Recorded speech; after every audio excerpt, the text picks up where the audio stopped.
Egunon, gaur Euskal Herria Bilduko 101 emakume bilduko gera Durangon, gure barne mailan izango dugun, hemendik aurrera izango dugun antolaketaz hitz egin ahal izateko, eta bereziki gaur hitz egingo dugu indarkeria matxistari aurre egiteko politika publiko horietaz. Ezinbesteko ditugun politika publiko horietaz, ez?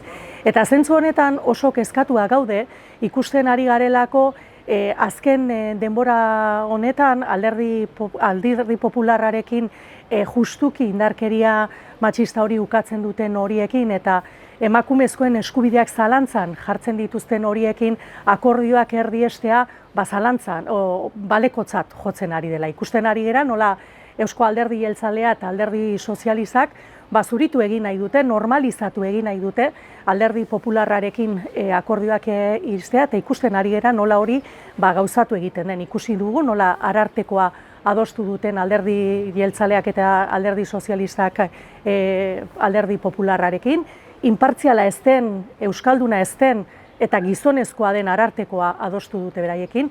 Eta hori, azkeneko aldi honetan, harriduraz ikusten dugu eta kezka handiz ikusten dugu baita Euskal Herria Bilduko emakumeok ere nola normalizatzen den, adibidez, aborto eskubidea zalantzan jartzen ari den horiekin adostasunetara iristea. Eta ikusten ari gera gainera, atzo bertan, nola Durangon, hemen bertan, Alderdi Popularreko zinegotzi batek Arnaldo Otegiren kontra egin duen, eraso egin dion eta gainera Euskal Herria Bilduren ilegalizazioa ere eskatu duen, ez? Eta hoiekin adostasunetara iristea normalizatzen ari dira. Gogoratu behar da baita ere, egia dela, bai Durangon, bai Gipuzkoako Foru Aldundian, hoien eskutik ari direla gobernatzeien edo hoiei esker daudela poterean.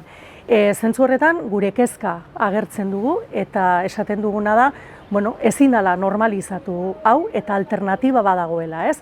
Alderdi Popularrarekin egon daitezken adostasun horiek, adostasun ilunak dira, eta emakume hori eta gure eskubideetan da gure bizitzetan atzera pauso oso importanteak ekarri ditzak, eta hori oso kontutan hartu behar da.